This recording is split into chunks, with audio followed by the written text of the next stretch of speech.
So naana sila par, mag-ipa-upload ngayon kayo. So tara na, let's run. So biyahing mati dahil may parno, kay nakitaan na po may potential para magninong. So bago ang tanan, shout out sa ani nila par. Shout out. Sa Marcos PSI. Oh, shout out. Shout out sa akong padya, shout out sa akong pamilya. Shout out sa pamilya. Di sa pamilya nyo. Sibo. Shout out sa akong barkada. Shout out taga Barma.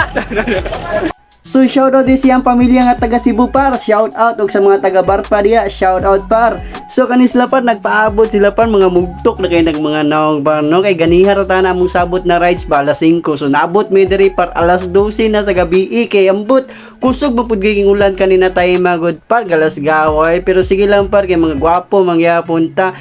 So tara na par sa paydugayan, tara i-rides na nato na par. Dili po kay taangay mabalaka par no kay among dagan na pudani par bisa pang makadlawnan umabuntagan kay biyahing gwapo ra na par tanawa ra gud takbong gwapo ba galasgawa. Iya langan naman ang pakusog ta pangit kay tagnawa nang murag paabot sa tuana. Biyahing gwapo na par, let's go. So driya par abot dahil mig panabo par in just 1 minute. So mo di flyover sa Palabo par ako lang na siya gi-pass forward par oh di ba gwapo gindalan riya par.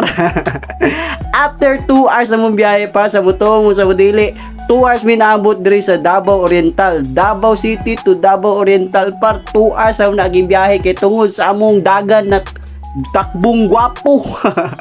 So nag-relax kami diri par mga pis sa mga gwapo par Glasgow ay gwapo dyan ang taon na ha oy. Dili na kay halata pa no nahapdo sa daking lubot ang nagnilingkod ba 2 hours gud biyahe. Bakre na kita hapdos kapoy ba gyapon bakre de Glasgowan yoy. So mao ni ako mga sabay par mao ni sila mga team asay tanawar ang mga naong nga na parot. Grabe ka mga gwapo par.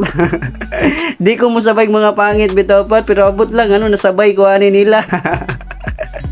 So pasabot ana mga gwapo na pud na sila par.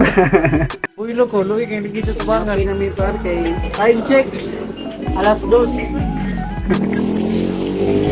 So grabe dyan yung takbong pugi na mo par no kay Davao City to Davao Oriental par 2 hours ka na mong biyahe par almost 3 hours. Wow ana mong padagan par. So bitaw par invite lang dyan ninyo kung asa ang event asa ang kaon. Ang dami mo sutoy par kanda ako mga team asay par bisag unsa pa na kalayo par amo na aton par basta libre accommodation og kaon. Ingahan nami kakuan par patay gutom. Pero bitaw par mag-enjoy mo pud gumig rides basta na jud invite par anda ba mo ni ang couple of the year pa of the night di o di ba. So humana na sila pagapi par tara na unsa pay dugayan mag rides na ta. So naka-recharge sa man tanan par, nakakapi na mi tanan par kay grabe nagbiyahe mi katugon kay mi par Galasgaw layo pa ba among biyahon. So padayon na nato atong rides par tara na tara. So after pila ka minutes sa magbiyahe par naabot agad mi aning Municipality of Lupon. Wow shout out sa mga taga Lupon dira nindot kay mogdalan par hayag kay par safe jud kayo mga riders par. So after pila ka minutes sa pudog biyahe par naabot agad mi aning Municipality of San Isidro. Wow shout out sa mga San Isidro dira. Paminaw na ako daghan dog single dira ba kada mga gwapa-gwapo ba. So agi lang mi par so diriya par darapod mi sa boundary sa Gubjen bisad Gubjen og Mati City. So pamati man ta par kay di man ta pamati dito ta sa Mati Galasgaw. After pila ka minutes 5 minutes o 10 minutes may yata na par naabot na namo ang City of Mati. Wow nakaingon na dyan mi hapit ni gani par kay murag sakit kay sa lubot sig biyahe ba. So nag-stop over sa aming kadali diri mga person par kay mag-picture sa daw miya ng Mati o kay tagsa ra may maabot diri par. After mag-picture par tara par padayon tag rides. Nagbiyahe na po ni mga 30 minutes to 1 hour taon para maabot sa mong destination. So para padayon ta pa. So nagtuo mi pag-abot na magmati par no diha na dayon abot na dayon mi sa among destination dili pa man diay par Galasgaw. Mo biyahe pa dayon mig 1 hour to 2 hours na biyahe par para maabot lang mi sa among destination. So So sa after 2 hours namong biyahe par gikan sa boundary sa Mati hantud diri par naabot ta gyud mi sa among destination diri sa Josefito, Taliman. So dako kami pasalamat sa Ginoo par no kay naabot gyud mi sa among destination na safe and sound. Thank you kayo Lord. So wa gyud mi nimo ginapasagdan sa among biyahe. So grabe jud ang binahiay na mo diriya par no kay 12 minigikan par naabot mi diriya hapit na alas 5. Let's go awa buntag dayon no. Wa kakabantay. So mao din ni ang setup og venue par naabot na jud mi sa among kwan par so madungagan na putag isa ka kinugos par daghan na kay ni sila par siguro mga 52 na. Pero blessing na par so tara na matutag simbahan. So mao to par muadto na mig simbahan so tara, good luck kay bago ka mabot og simbahan par mo agi Shout out par. 300 step St. Jude stepping. So tara na par ato na siyang kanon par tiradahon na natin yung step.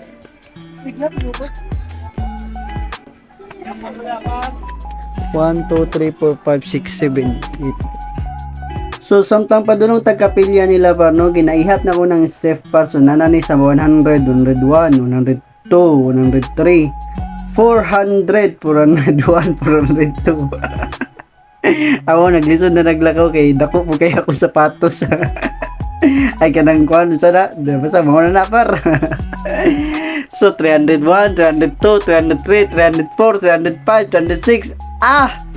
Sulit kayong minagpas pa kay gikan og biyahe gikag nilungkuray karon nilakaway na pud par. Gipanghanga ko mga person pagabot sa taas. So naabot na gyud mig taas par after 365 step. Sa katuig mo pud adlaw. So bisag unsa pa namo kahangak par pag makita nimo imong kinugos par naingani ka cute worth it tanan biyahe par ug tanan binaktas padulong taas sa kapilya par o tanaw ka cute ug ng bata o asa man na naliwat sa kuha man na naliwat bay galas gawa oy.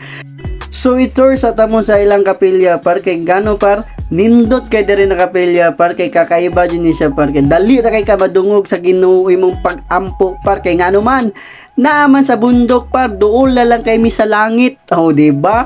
Pag magampo ka madungog dayon na ni Lord par kay duol kay na sa langit par musaka pag ug 365 step para lang maabot ang kapilya par. So pag magampo gyud ka diriya par ikaw dayon na ma-prioritize par kay duol man kay par madungog man dayon ka ni Lord. Pero bitaw par pray lang ta ninyo tanan par bisang asa madungog ta ni Lord par. So dariya par humana na siya bunyagan par na bendisyonan ng bata par so among gibuhat par nag picture na lang mi par di mo gyud na mawala par so matik na par nanatay souvenir mao na si Briled Herazon Villasar. So nadungagan na pugog isa ka kinugos no. So ingana kadagan akong souvenir sa kwarto para kung wala kay souvenir sa kutanan kinugos kung wala souvenir wala nakabutang da di nimo makita dira. Thank you sa Pasko ha. So mao na akong souvenir para og kanang trophy nag-enter po day ko kuan para singing contest Masiya Got Talent ni kanta ko na si kan runner up. So active po kay ko sa una par 2023 ay 2013 Amazing Race si kan runner up gyapon mi ana par pero gabing hangak-hangak na mo par. So atang atong part 2 na vlog diri sa Mati par kay mga ligo mig sapa par. So mao ra to par. Bye bye sunod na pod. Bye bye.